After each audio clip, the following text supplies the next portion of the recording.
जिंदगी में बंदगी कौन बंदगी बंदगी बे जिंदगी शर्मिंदगी।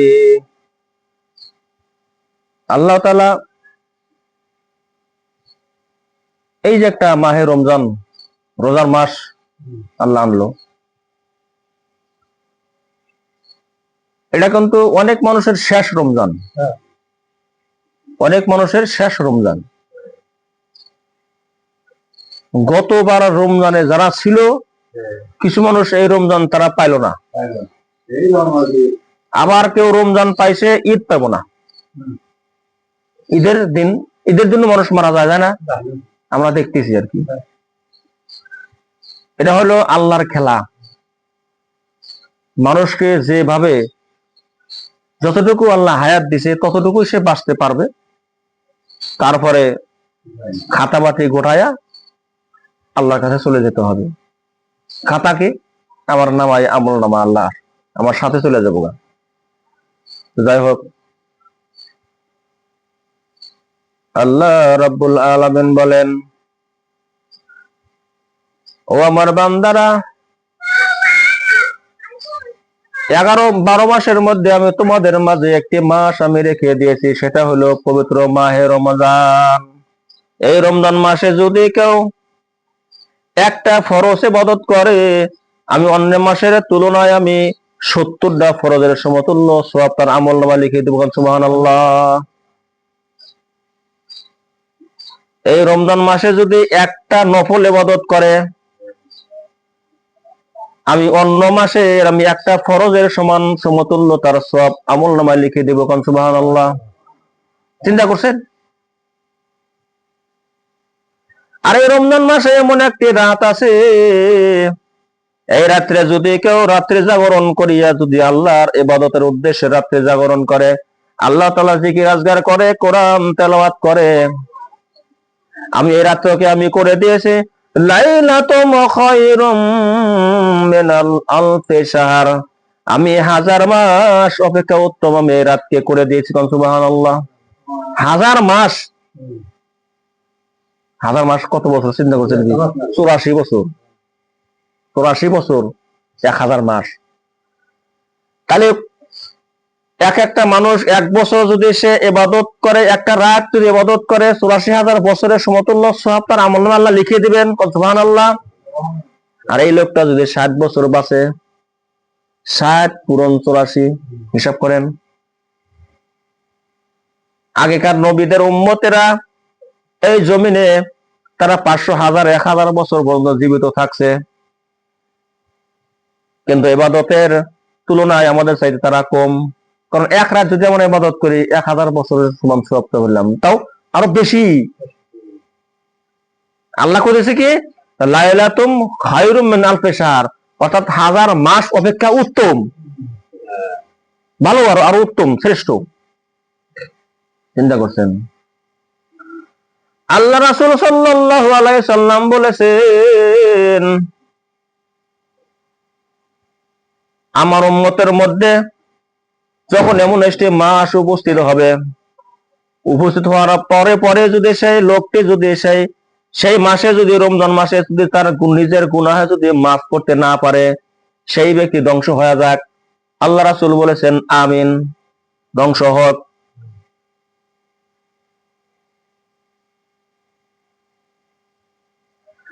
ওই হতভাগা লোক যার জীবনে তার পিতা মাতা পেল এবং থাকার পরেও সে জান্নাত হাসিল করতে পারলো না, সেই ব্যক্তি ধ্বংস হয়ে যাক। আল্লাহ রাসূল বলেছেন আমিন, মানে হোক। 3 নম্বর, ওই ব্যক্তি আমার নাম নেওয়া সত্ত্বেও সে আমার নামে দরুদ পড়লো না, সেও ব্যক্তি ধ্বংস হয়ে যাক। আল্লাহ রাসূল বলেছেন আমিন, মানে ধ্বংস হোক। চিন্তা করছেন? এই সেই রমজান মাস যাহার মধ্যে নাজিল করা হয়েছে পবিত্র কোরআন। রমজান মাস কিসে? এর মর্তবা কি? কোরআন নাজিলের মাস। এই মাসে বদরের যুদ্ধ সংঘটিত হয়েছে, মুসলমানের বিজয় হয়েছে এই মাসে। এবং এই বদরের যুদ্ধে দ্বিতীয় হিজরিতে এই রমজান ফরজ করা হয়েছে মুমিনদের উপরে। রোজা আগেও ফরজ ছিল। ইয়া আইয়ুহাল্লাযীনা আমানু কুতিবা আলাইকুমুস সিয়াম কামা কুতিবা আলাল্লাযীনা মিন ক্বাবলিকুম লাআল্লাকুম তাত্তাকুন। হে মুমিনগণ, হে ইমানদারগণ, তোমাদের উপরে রোজা ফরজ করা হয়েছে যেমত ফরজ করা হয়েছিল তোমাদের পূর্বের জামানার লোকদের উপরে। মানে আমরা ভাবি যে আমাদের উপরে রোজা ফরজ না, এই বোঝা আগের মানুষেরও ছিল, কিন্তু রোজার ধরন ভিন্ন ভিন্ন ছিল। কোন এক জামানায়, কোন এক নবীর জামানায় মাসে 3টা করে রোজা থাকছে, মাসে 3টা। কোন নবীর জামানায় রাত দিন 24 ঘন্টা রোজা থাকছে। আমরা তো 12 ঘন্টা থাকি, 16 ঘন্টা, 24 ঘন্টা থাকছে রোজা। সকালে ইফতার করছে, আবার পরের দিন সকালে আবার সন্ধ্যায় ইফতার করছে, পরের দিন সন্ধ্যায় আবার ভাত খাইছে। মানে ইফতার মানে খালি সন্ধ্যা সন্ধ্যা ইফতার।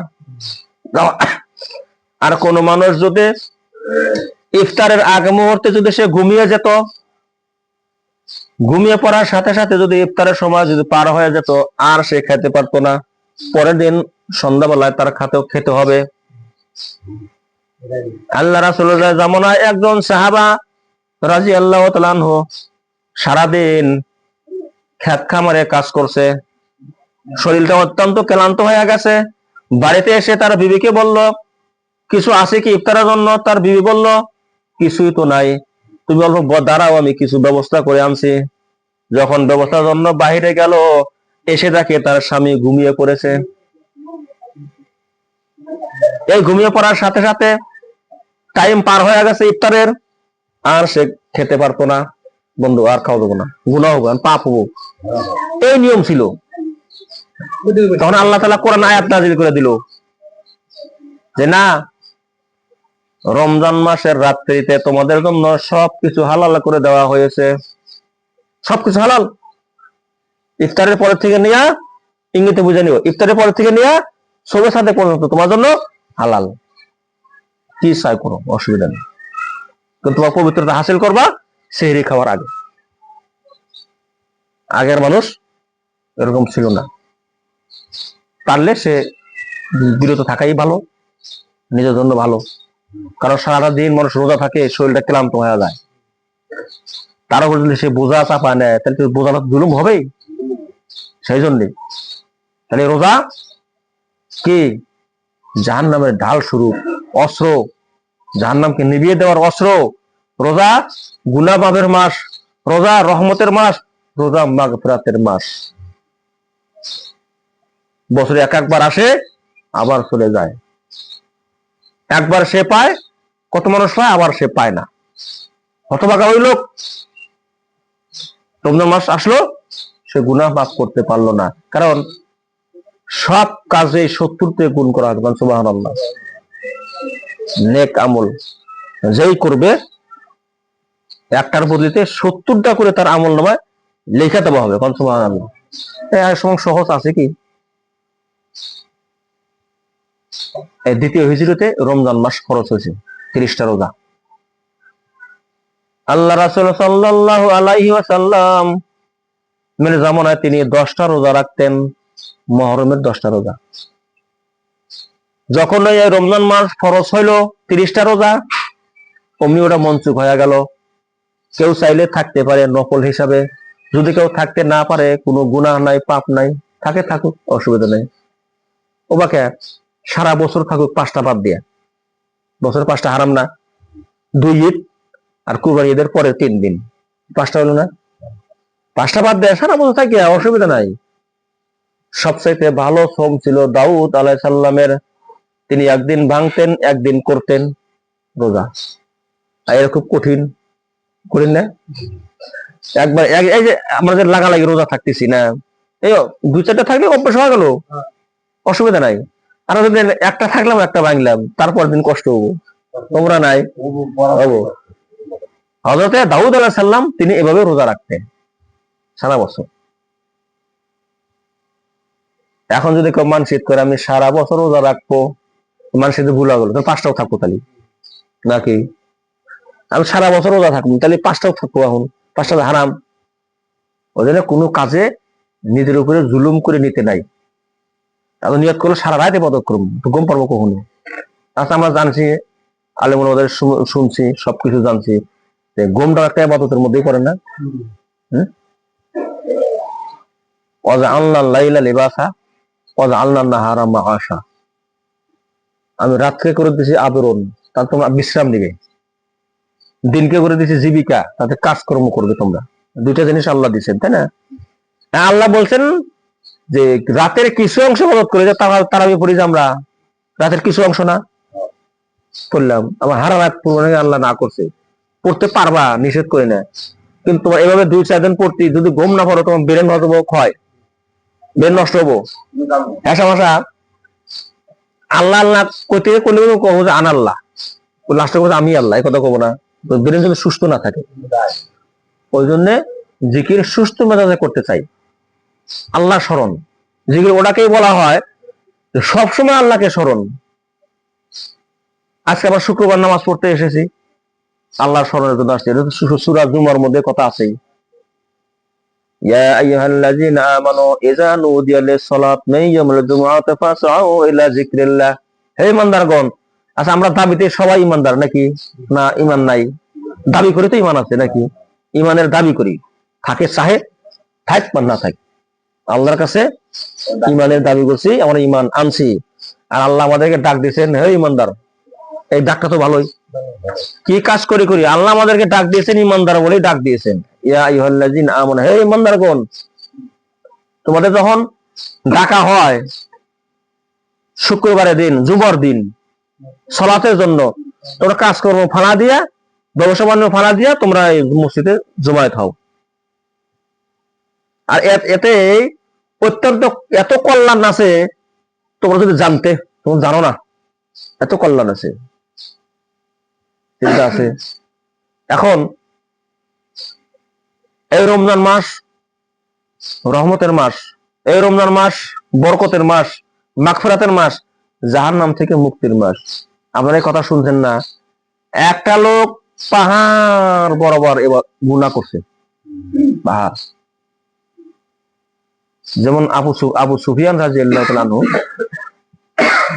তিনি কিন্তু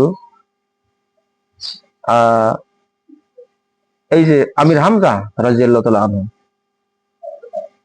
উহুদের যুদ্ধে খতম করছে, এবং তার স্ত্রী কাইটা কলজা এটা মাথায় না কাবার গল লাগাই ঝুলা রাখছে।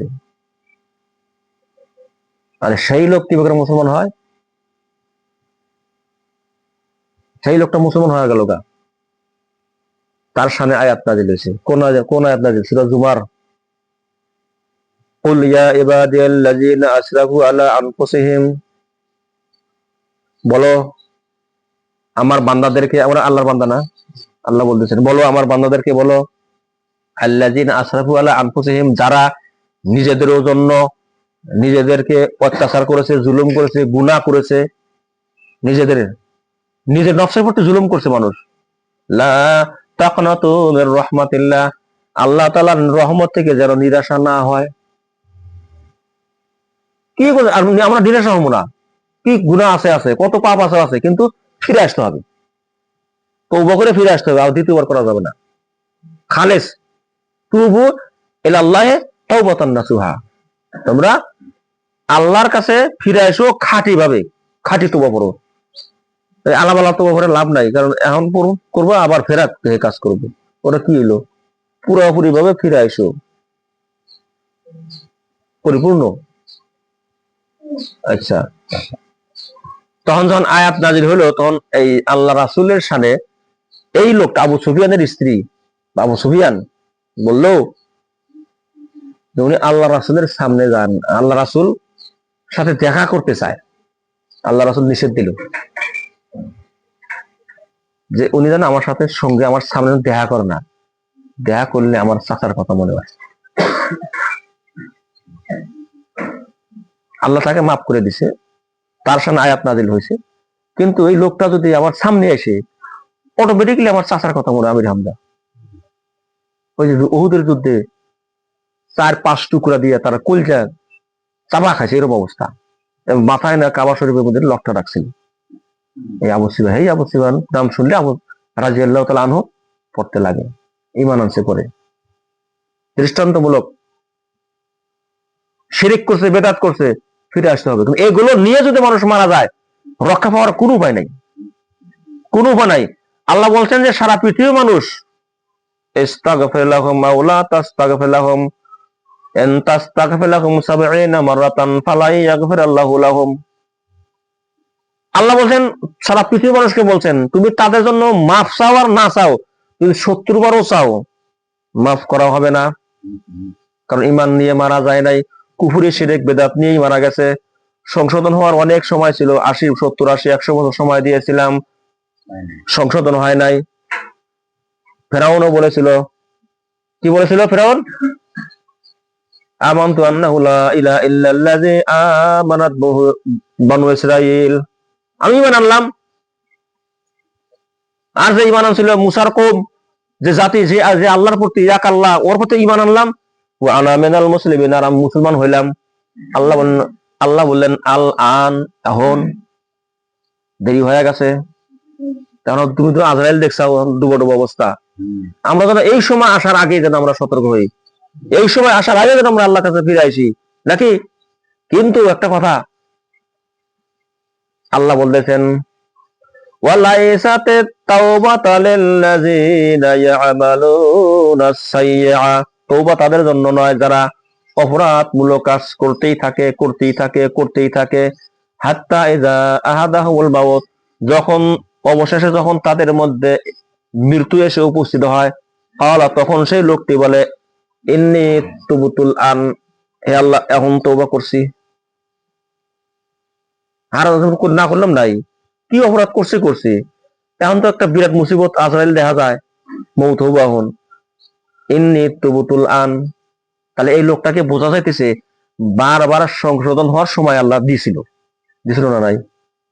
বারবার হয় নাই, ও কাজ চালাই আছে। এই যে লোকটার আল্লাহ ফালাই ইয়াগফিরুল্লাহু লাহুম, আল্লাহ বলছিলেন আল্লাহ কখনোই তাকে ক্ষমা করবেন না, কবুল করবেন না। এটা চিন্তা করছেন কি মারাত্মক পরিস্থিতির সম্মুখীন হতে হবে আমাদের সামনের জীবনটা। দেখতে দেখতে মানুষ চুল দাঁড়িয়ে পাইকে গেল, আরো কি সময় আছে ফিরে আসা? গতকাল ফিরে আনা পারবো? কোনোদিনও না। তাহলে বোঝা গেল এই হাই কামড়ে করে হাজারো মানুষ কবরস্থানে নিয়ে গেছি। একসময় মানুষের হাসি খুশি পরিবার ছিল, তার পরিবারের এখন এক এক করতে করতে কেউ নেই, একাই। রাতের অন্ধকারে যখন চোখটা বুঝবেন তখন মনে করবেন আমি একাই, কিছুই তো নাই, আছে কি? কিচ্ছু না, চোখ বুঝলে অন্ধ। এখন মনে করেন আমি চোখটা বুঝে গেছি, আমি মরছি, আমার জন্য কে কাঁদে, আমার জন্য কে অস্থিরতা বিরাজ করে, কে আমার জন্য চিন্তা করে? ঘুরে ঘুরে দেখবেন যে আমার আল্লাহ ছাড়া কেউ নেই। কারণ উলঙ্গ হয়ে জন্ম নিয়েছি, খালি হাতে এসেছি, যাওয়ার বেলায় তো 3 কাপড় তো পয়সা দেবো, কিছুই নেই। প্রথম গোসল আমাকে মানুষে করিয়েছিল, শেষ গোসল আমাকে মানুষে করা দিবে। মানুষ অসহায়, খুবই দুর্বল। মানুষ হাঁসের বাচ্চা থেকেও দুর্বল। হাঁসের বাচ্চা ডিমের থেকে ফোটার সাথে সাথে সে সাঁতার মারে, মুরগির বাচ্চা ডিমের থেকে বাড়ানোর সাথে সাথে নিজে থেকেই খুদকুন খায়, আর মুরগি আওয়াজ দিলে সে পালায়। একটা মানুষের বাচ্চা কিন্তু এতটাই দুর্বল, হাবড়া পারে তবুও সে সাপ ধরবে, হাবড়া পারে সে তাও সোনার টুকরা বাদ দিয়ে আগুনের আংরাই ধরবে নাকি? এতটাই দুর্বল মানুষ। ওদিকে মানুষের এর দ্বারা কি বুঝাইতেছে? মানুষের অহংকার করা মোটেও ঠিক না। মাটির মানুষ আবারও মাটি হওয়া যায়। আল্লাহ বলছেন আই হাসাবুল ইনসান আই ইত্রাকা সুদান, মানুষকে ধারণা করে যে তাকে আমি এমনি ছেড়ে দেবো, এমনি কাউকে ছাড়বে না। কিন্তু এই কথাটা আমরা সবসময় স্মরণ রাখি। আমরা মনে করি এটাই আমাদের জন্য শেষ রমজান নাকি, আমাদের ফের আবারও রমজান আসবে কি আমরা গ্যারান্টি আছে? কোনো কারো গ্যারান্টি নাই। বরঞ্চ এটা গ্যারান্টি কার কখন মৃত্যু এসে যায়, এটা একেবারে বাস্তবতা নাকি। তো আল্লাহ আমাদেরকে এই রমজান মাসে বেশি বেশি করে। রোজা থাকা মানে কি? না খাওয়া থাকলে কিন্তু রোজা হয় না। ওই যে পর্বতে ভাত খাইছি, সন্ধ্যা ইফতার করবো, না খা রইলাম, এর নাম রোজা না। রোজা কাকে বলা হয়? যাবতীয় অশ্লীলতা, বেহায়াপনা, নিষিদ্ধ কাজ থেকে বিরত থাকা। যাবতীয় বেহায়াপনা, অশ্লীলতা, খারাপ কাজ, নাকি মন্দ কথা বলা, সব থেকেই বিরত থাকার নাম হচ্ছে রোজা। না খায় তো ইহুদিরা থাকে। উপবাস থাকার নাম হচ্ছে, উপবাস থাকে ইহুদির, উপবাস থাকে, না খা থাকে। মানে বৈজ্ঞানিক যাবো না, না খা থাকলে বা রোজা থাকলে একটা উপকার হয়, ওরা জানে, ওই জন্য ওরা না খা থাকে। রাইতে ভাত খাইছে, সন্ধ্যায় ইফতার করবে। আমাদের না খা থাকা আমার উদ্দেশ্য না, নাকি? আমাদের উদ্দেশ্য আল্লাহ তাআলার সন্তুষ্টি হাসিল করা। কিভাবে করব? আল্লাহ তাআলার আদেশ মানবো, যে সমস্ত নিষেধ তা বর্জন করব। এই রোজা কি শিক্ষা দেয়? এটাই শিক্ষা দেয়, তাকওয়া, যাতে তোমরা তাকওয়া অবলম্বন করতে পারো। আল্লাহকুম তাত্তাকুন, তাকওয়ার এত দাম। মুত্তাকি ছাড়া, তাকওয়া ছাড়া আল্লাহর জান্নাতে কেউ যাবে না। কিন্তু পরিশুদ্ধ অন্তর ছাড়া আল্লাহর জান্নাতে কেউ যাবে না। এই আবর্জনা, ময়লা, সুদ, ঘুষ, রাহাজানে অন্তরটা যে এত ময়লা পড়ে গেছে, এই বলেন আল্লাহর সামনে আমি দাঁড়াবো কিভাবে? এগুলো পরিষ্কার করতে হবে আল্লাহর জিকির দিয়ে, আল্লাহর স্মরণ দিয়ে। আল্লাহকে আমাদেরকে দিন বোঝা, দিনের উপরে চলার তৌফিক দান করুক। ওয়া মা আলাইনা ইল্লাল বালাগ।